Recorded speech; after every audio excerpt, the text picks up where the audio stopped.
Hey everybody, today I'm going to be talking about the toxin bucket diagram. It's one of the ways we explain why you feel the way you feel in functional medicine. I'm a very visual learner. Anyone that knows me, anyone that's seen my YouTube videos know that I do lots on visuals and diagrams and help explaining to patients. And I think one of the things we do an injustice to patients is expecting them to understand where we're coming from and the things we already know. And you as the patient want to know more about why you feel the way you feel, what treatments you're doing, and why you're going to fix them. So I put together this toxin bucket diagram. The toxin bucket has been used by functional medicine for a long time, but I actually put this diagram together to help make sense of myself. I wish I had had the tool for years before this to help with patients understand more. But I'm going to dive right into the toxin bucket diagram and help you understand why you feel the way you feel, as well as how are you going to fix the things you're going to fix in order to feel better. And ultimately, this is another one of those diagrams where I believe this is where all doctors should be practicing, all functional medicine doctors, all conventional medicine doctors. If you abide by this diagram and the principles here, we believe that all human disease will be reversed. Now, I always like to say there's some asterisk on all disease. If your leg gets bitten off by a shark, that's not going to come back. If you have a massive stroke, that's not going to come back. So by human disease, we mean reversible diseases that are reversible can be reversed, including things that you may have been told are irreversible. Things like psoriasis and autoimmune disease is very reversible. We see it all the time in our practice. And if your doctor isn't treating these root causes in toxin bucket, then you're not going to get reversed. You're just going to stay on the medications you're on. So if you don't know me, my name is Dr. Philip Oubre. I practice here in Austin, Texas, and I've had a functional medicine practice for over 10 years, treating patients, reversing inflammation and chronic disease all over. And this is how I practice medicine. So let's dive right into the diagram and see. Here's our toxin bucket. This is the diagram. It's simplified down, and so we're going to zoom in and build upon this diagram. So as you can see, this is a bucket, and there's a water line in the bucket, and the water line correlates with your symptom severity. What I mean by that is the higher the water line, the sicker you get, the worse you feel. And the idea here is that this helps explain why 10 people can live in the same household, or maybe I should say 5, that's more the statistical average. 5 people can live in the household and only one person's getting sick because there's mold in there. And it's because their bucket is smaller. That's one potential. Their bucket's smaller, so their water is higher, because the higher this water level, the worse you feel. The other way for people to be sicker despite being in the same household, exposed to the same food, same toxins, is you see these holes in the bucket. And the idea is the faster the bucket drains, the lower the water level. So you could have 2 people, especially 2 adults like we commonly see, and the woman is sick and the father's fine, or the dad is sick and the wife is fine. And this helps explain some of the genetic diversity. Our past is diverse, where we came from, what foods we grew up in, all that. So the idea is why you feel the way you feel is this bucket is getting fuller. And we like to say when your toxin bucket gets full, it starts overflowing, and then the simplest things can bother you. Anyone's heard of multiple chemical sensitivity, where someone walks in with perfume and all of a sudden you're reacting, or someone smoked a cigarette outside and that cigarette smoke just being on them makes you react and makes you feel worse. That's because your toxin bucket is full, and now any little chemical you get exposed to makes you overflow. You may not have been sensitive to that chemical before, but now that your bucket's full, you can't help but feel all of those things, or the tiniest little stressor pushes you over the edge. Whatever it may be, when this bucket is full, everything starts to feel bad. So now that we understand the toxin bucket and that's how you feel, let's start to understand the things that go into the toxin bucket with the next slide.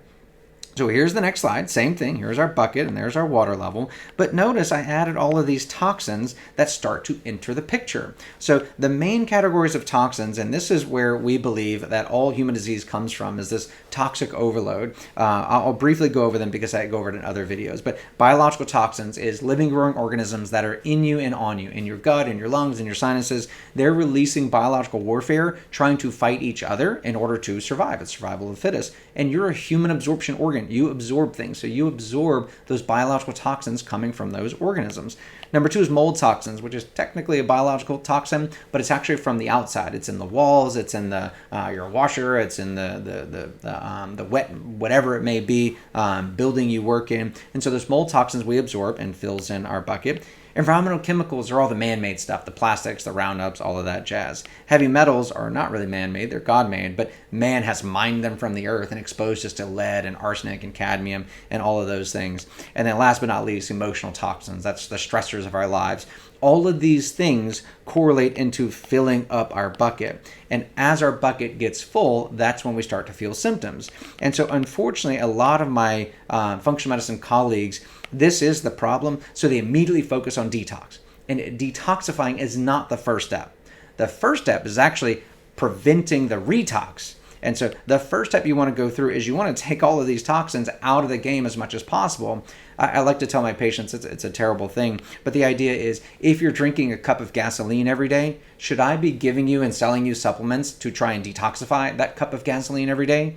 Or should I say, hey, you probably do better just by not drinking the gasoline. So the very first focus for all of our patients and when they come in is really removing as many toxins that are coming in as possible, because you will do better just by doing that.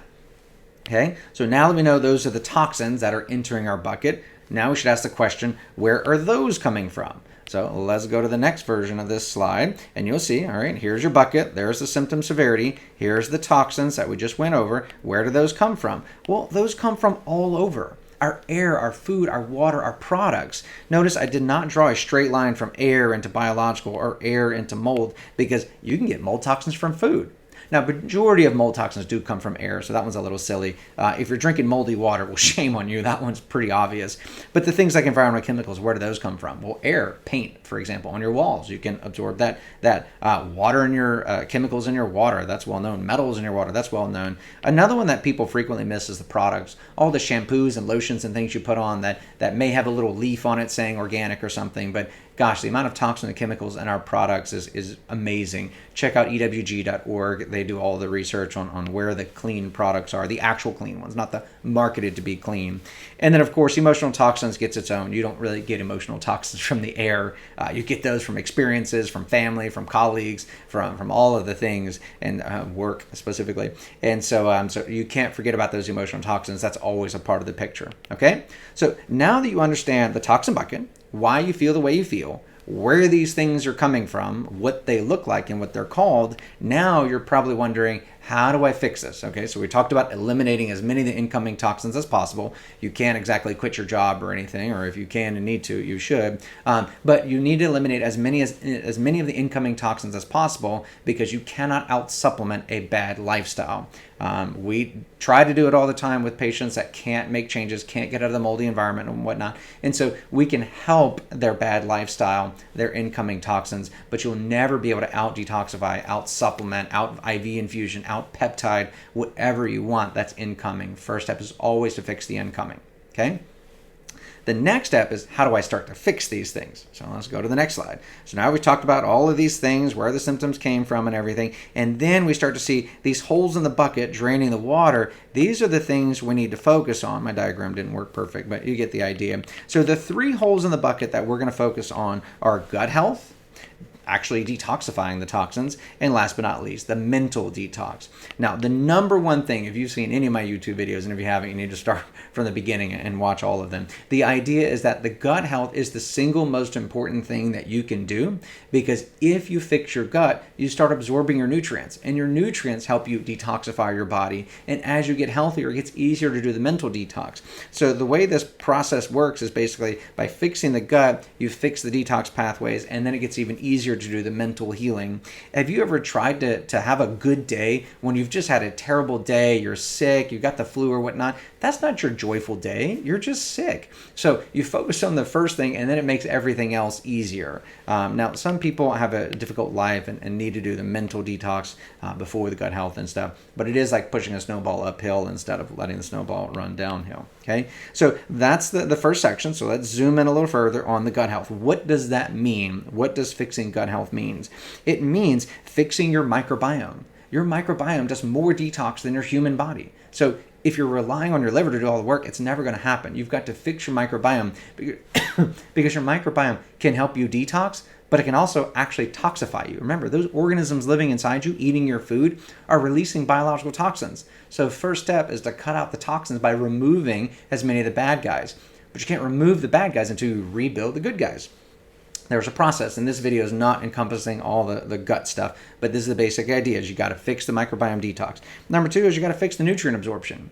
If you can't absorb your supplements, if you can't absorb your food, and food is way more complex and more important than supplements, but if you can't absorb your food, then you're never going to detoxify anything. So you've got to fix the nutrient absorption.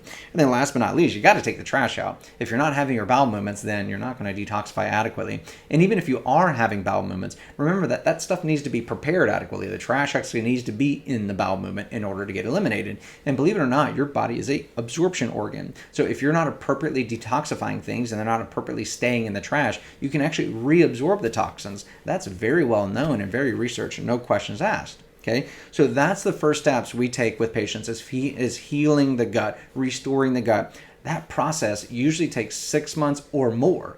It never happens before 6 months. All the patients that come to see us, we've all been broken, myself included. We've eaten the pizza and the Pop-Tarts and the antibiotics and all that jazz. Our microbiomes are broken. So the first step, the biggest mistake most of my functional medicine colleagues make is they go straight to detox and they skip the gut. Or they give you a probiotic and pay homage to fixing your gut, but ultimately you didn't spend enough time there. Got to spend enough time in the gut, and it makes everything else easier. And that's what the diagram's going to show. If we flip to the next section, you'll see what happens after you fix the microbiome, the nutrient, the bowel movements. You can see these arrows start pointing to detox. So check this out. As you fix the microbiome's detox, your detox pathways come online. That's not really yours, but it is yours. You're housing that microbiome. You're feeding that microbiome, so it is yours. And those detox pathways, of course, open up into the liver. The liver helps detoxify, but the liver can't detoxify if you're not absorbing your nutrients. So as you improve the nutrient absorption, your liver gets better. As your liver gets better, you start eliminating more bile. Bile is the communication between the liver and the stool, basically. So the liver likes to dump its trash in the bile, and then the bile converts into stool, and then you poop it out. But you can't do that if you're not having adequate bowel movements. So as you heal the bowel movements, bile elimination gets even better. In addition, methylation pathways get better as you absorb your nutrients. I think there's been way too much discussion on methylation. That is an important piece, and so it made it to the diagram. But wow, don't nerd out over that. Don't go too far on that. Some B complex, dim detox kind of thing is simple enough to fix some methylation pathways. Don't believe any of the doctors that say that's the everything and that's the only thing you need to do. As you fix detox pathways, of course, you got to sweat. Us in Texas, that's pretty easy.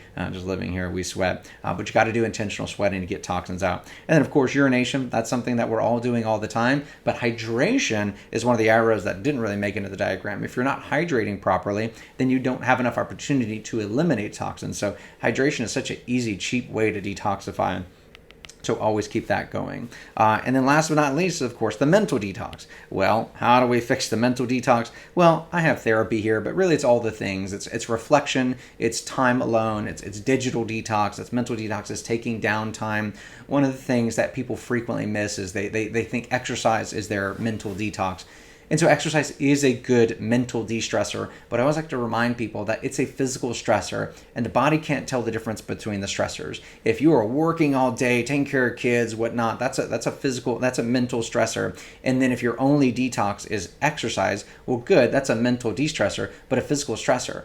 Well, where's the mental and physical de-stressor? You've got to build that time in. So a lot of times we actually tell patients to stop exercising, and that time you were going to spend on exercising and stressing your body further, that's your downtime. That needs to be your time alone, your reflection, your gratefulness, whatever it may be. You've got to do the mental detox. If that's working with a therapist, then that's okay too. But we've got to focus on we are mind, body, spirit. And so we do a lot in the functional medicine world with the body, but you can't forget about the mind. You can't forget about the spirit. So that's basically the end of the toxin bucket explanation. Remember that this is not an all-encompassing treatment plan for functional medicine. This is designed to help you understand why you feel the way you feel and the basics behind the treatment plan. Remember, you're trying to do two basic things. You're trying to eliminate as many incoming toxins as possible. And number two, you're trying to poke as many holes in this bucket as possible. And everyone is a unique biochemical individual. So your holes on gut health may open up the panacea. Others may still need the gut health. But man, when they poke that where's my detox hole? When they poke that detox hole, that's when they feel better. So you're a unique individual. You need to listen to your body as you're going through your treatment plans, because depending on which version of the treatment plan you feel the best on, that's the one where your genetic, unique biochemical individuality lays, and that's where you need to focus the majority of your future health once you regain your health. So if you like this message, please share it with someone. Subscribe to my channel. Keep helping us spread the message of functional medicine. I'm starting a doctor to doctor mastermind course to help teach other doctors. So if you're interested in learning more specifically as a doctor and want to subscribe to that, check that out also. I'm here to teach more people. I want to spread the knowledge and tools that I've learned over the 10 plus years I've been doing functional medicine. I want to help give you the cheat codes so that you can get better faster. And I want to help the doctors out there get there faster so that they don't have to do as much manual labor, spend as much money on conferences as I did. Let me help you get there faster so that you can help your patients faster. Okay, I'm Dr. Oubre. Hope you like this. Subscribe to my channel and check out the Doctor Mastermind page.